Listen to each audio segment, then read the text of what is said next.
Today we're going to go a little bit deeper into the concept of counterspace in relation to the Mandelbrot fractal. Now, last time I showed you how, as I zoom into the Mandelbrot fractal, the spaces between the rulers and or the size of the pixels, however you want to see it, get smaller and smaller and smaller.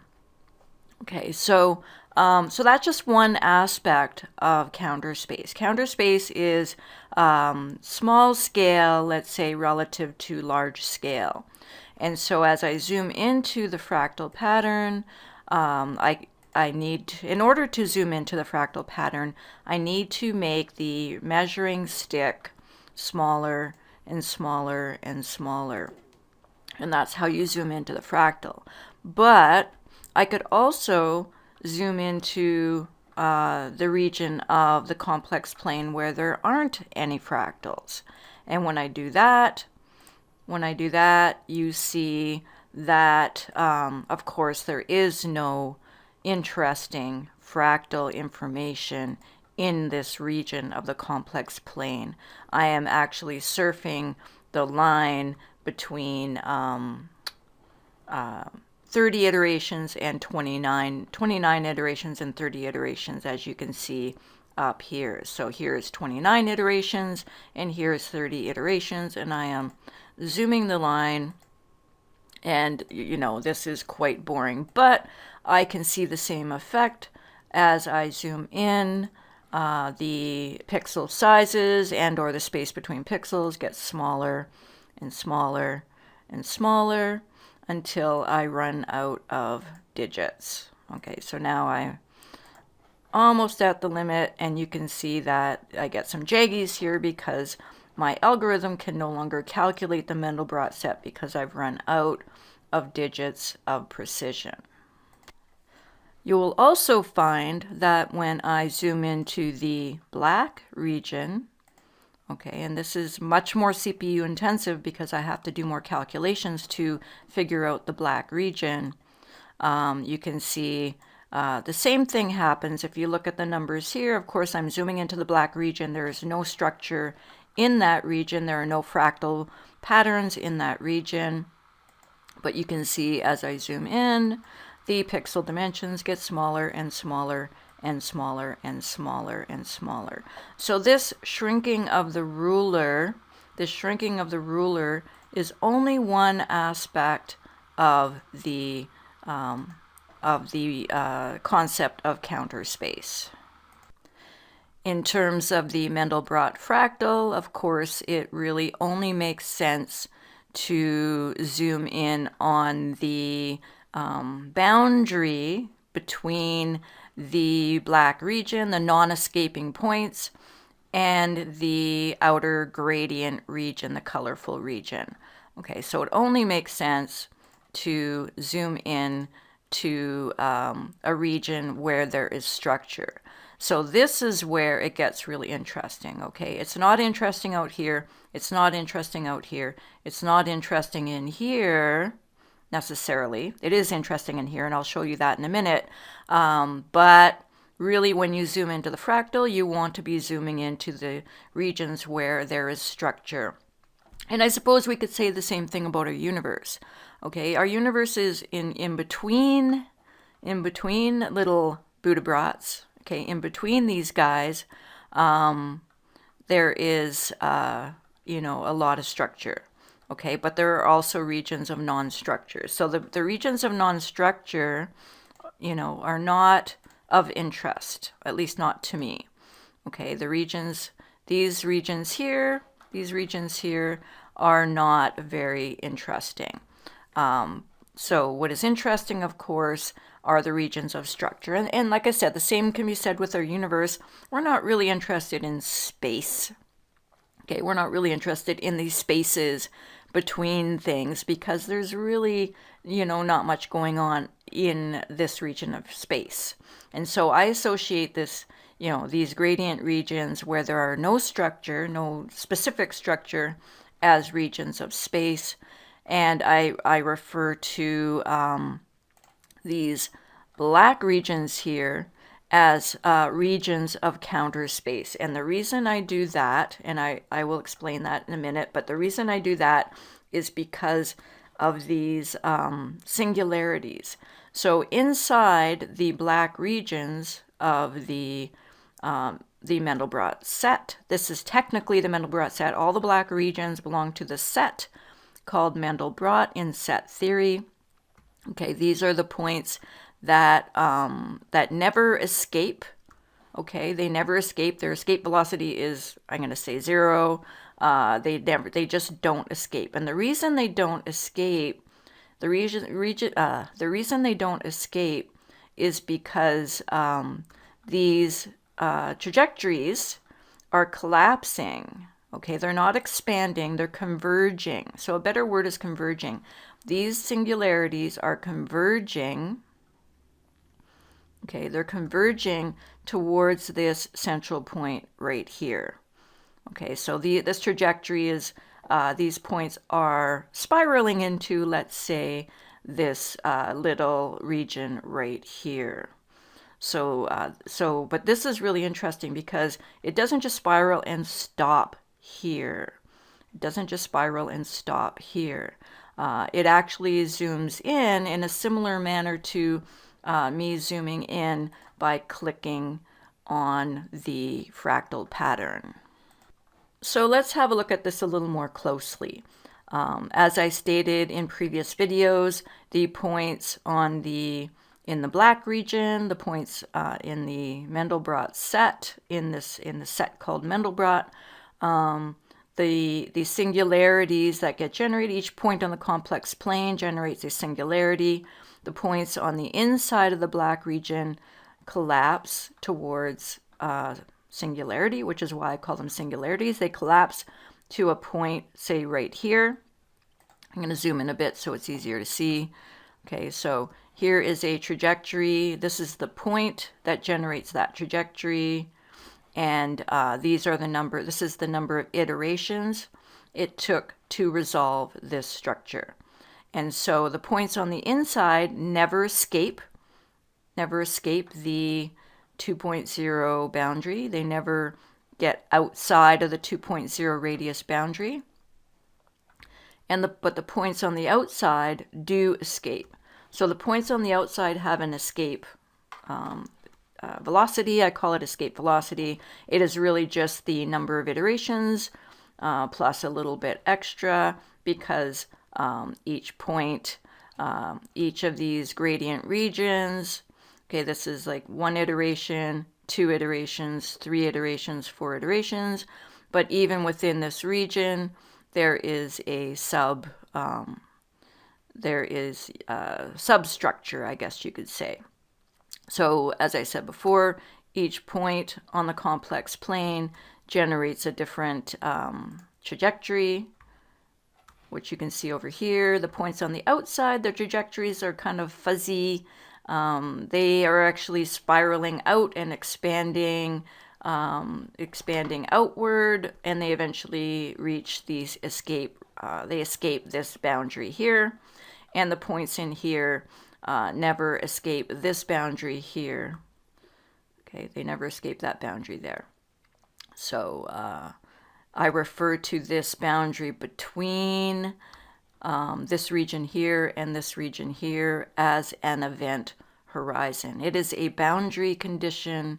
This is a boundary condition. This is a horizon. It is I call it an event horizon because the events, the trajectories from the inside, it completely separates. It's a separator. It separates the trajectories that are going on inside, that are collapsing towards a singular point right there, with the points on the outside, which are expanding. Let's just have a quick look here. You can see they expanding way outside this boundary here. And so here's what I'm going to do. I'm going to show you something really cool that I worked on last night. This is really cool for the points on the inside because, as I said, these points are spiraling in to a singular point on the complex plane right here.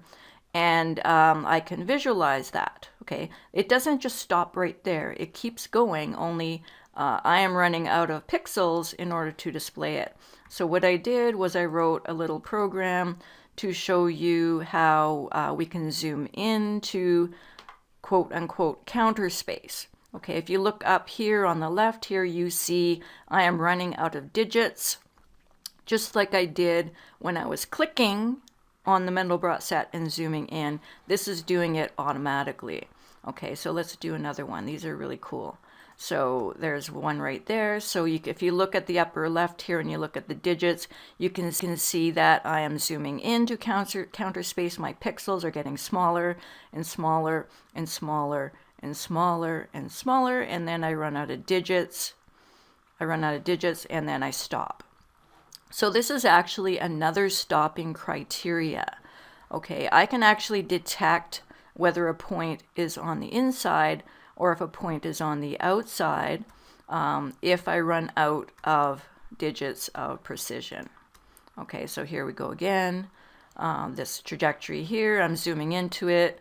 My pixel dimensions are getting smaller and smaller and smaller and smaller. And then I run out of digits. Because of my computer, I run out of digits. Now, if I had more digits of precision in my computer, I could zoom in further, and it would look exactly the same all the way down. So as you can see, the trajectory, the structure, doesn't really change as I zoom in. It is one particular trajectory with one particular pattern that, you know, eventually breaks up because I run out of digits of precision. Okay, so, but like I said, if I had more digits of precision, I could zoom in further. So this is just a limitation of my computer and of all computers. All computers have limits to their digits of precision. You can use a mathematical tool to extend those digits, and I've done that myself. I've written my own digits of precision tools so that I can zoom in further just to verify that it keeps going, and for sure it does. And so basically what I'm doing here is I'm zooming into counter space. Okay, so this is another way of zooming into counter space. And so the points, the point I want to make here is that the points on the inside of the Mandelbrot set, of the set called Mandelbrot, this black region here, these points will always converge.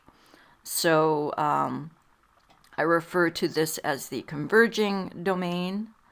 Okay, this is the domain of trajectories that converge towards a singular point in the complex plane, and the points on the outside are diverging. They diverge. Okay, let's zoom in a bit here and have a closer look at these. Okay, so they can become quite complex as well. Let's just have a look at this. Okay, you can see I'm zooming out because the trajectory is expanding, not contracting.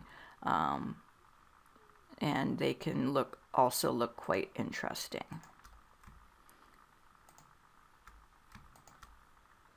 All right. These are the points I use to generate my nebula images. What I do is I look for trajectories that that have a high iteration count.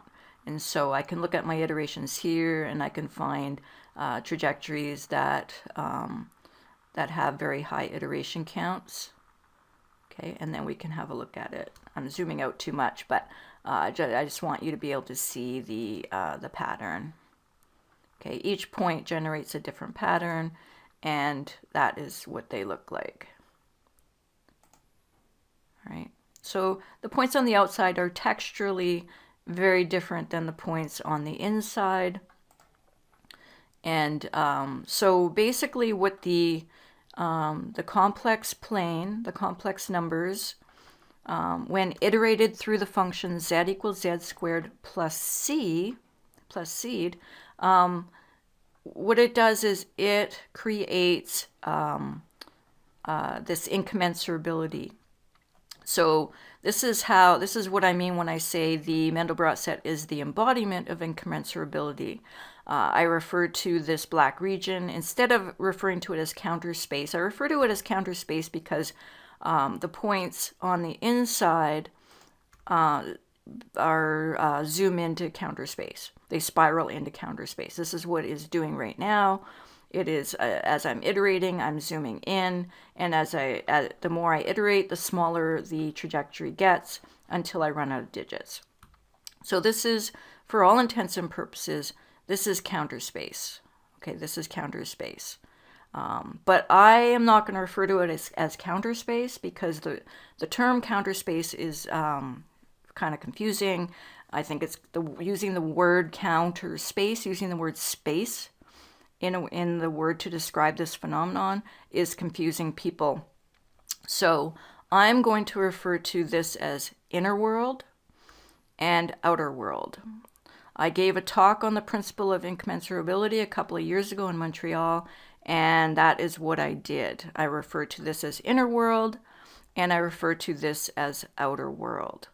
Okay, and so the iteration process, when you iteate the points on the complex plane through the function z equals z squared plus c, this function, this iteration process creates a separator. Okay, it separates inner world from outer world, and the separator is this fuzzy boundary right here. Okay, so this fuzzy boundary is a boundary condition. Okay, it's a boundary condition, and of course it is a very complicated boundary condition. And as you can see, it separates inner world from outer world in a very strange way. Okay, in a fractal way. And so you will find more of these little mini brots as you zoom in, and these mini brots, each one corresponds to counter space, but at a much smaller scale. Oh, that looks really pretty. So this is counter space, this is space, but I'm going to call it inner world and outer world. Okay, inner world and outer world are incommensurate principles. There is distinct difference between the points in this region and the points in this region. Okay, so as you zoom in, you see that there are regions of space and regions of counter space. Okay, so I can zoom in more and find more little mini brots. Let's see if I can find another one here. I think I'm starting to run out of resolution, but that's basically it. That's the point I want to make in this video, is that counter space is more than just one thing. Okay, counter space is counter space and space are incommensurate principles. Inner world and outer world are incommensurate principles. The black region of the Mandelbrot set and the color gradient region of the Mandelbrot set are incommensurate principles. Okay, so this is the embodiment of the principle of incommensurability. The points on the inside, which correspond to counter space, because these trajectories, let's find a really good one here, because these trajectories, the trajectories generated by the points in the black region converge towards counter space. Okay, they are converging, and the points on the outside diverge. Okay, so this is the converging domain, and this is the diverging domain, and I refer to the event horizon as the emerging domain. So emergence is the interface between space and counter space, inner world and outer world. Okay, so this is what nature is doing, I believe, at all scales. This is a black hole, as I wrote in my Mandelbrot set, as a quasi-black hole. Black holes And I know some people don't like that word, but I'm going to use that word. Black hole is just that thing that is at the center of the galaxy, which is extremely counterspatial. It is very small compared to the galaxy. Okay, so and there's an event horizon. I refer to this as the event horizon. And this outer region would be analogous to the photon sphere. Okay, so, but we could also scale this down to the atom. Okay, so in the atom, you have inner world would be the nucleus of the atom, outer world would be the electron shells, and you can see here that there's even something that kind of looks a little bit like electron shells. These are regions of very specific iteration counts. Okay, so in the atom, the inner world would be, the nucleus of the atom would be inner world, the electron shells would be outer world, and the event horizon, the emergent horizon of the atom is the domain of the weak force. So as you may know, the weak force can either bring things together, i.e. fusion. It can either bring things together or it can tear things apart. It can tear things apart, and that would be fusion. So it can either bring things together or tear things apart. And so you can almost see that here in when you look at the trajectories on the right, you can see that in this region here, I can see that I can bring things together. Okay, I can bring things together, or I can tear things apart. Bring things together or tear things apart. So this is really just a sketch of what I'm trying to say, but I just wanted to clarify that, you know, the zooming into the Mandelbrot set and the shrinking of the measuring stick is only one aspect of the concept of counter space. Okay, counter space and counter space are incommensurate principles, but when I use the terms inner world and outer world, I think that, or if you use the terms inner world and outer world, I think you might find it a little easier to understand. Inner world is the world that converges, is the part of the universe that is converging, I'm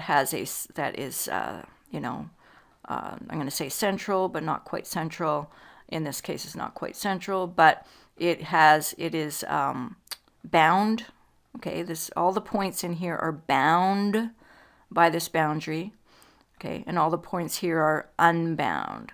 So bound and unbound are also incommensurate principles.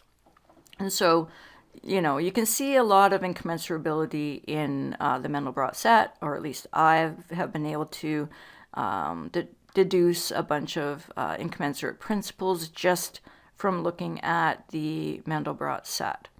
And so this is why I think fractal geometry is, it's very important to understand fractal geometry if you want to understand the universe, because I'm going to make a claim here that is a very important claim, that the interface between inner world and outer world, the interface between counter space and space is going to be fractal to some extent.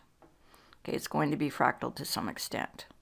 And so, and that is what we see in nature. We see, we see inner black holes.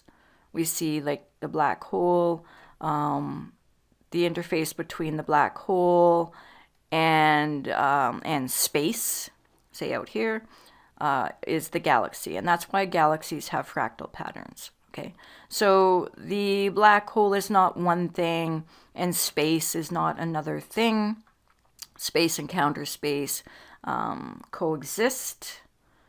Okay, space and counter space coexist, and the interface between space and counter space is going to be fractal to some extent. And I have many, many, many examples of this. And so this is why nature is fractal. This is why we see so many fractals in nature. We see it in plants. We see it in the galaxy structures. We see it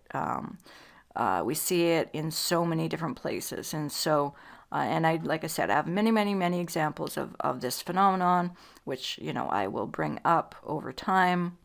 but I just wanted to get this out there and explain to you in a little more detail what I really mean by space and counter space. So that is it. I'm going to leave it at that, and hopefully this will clear things up a little bit for the people that are confused about this term counter space.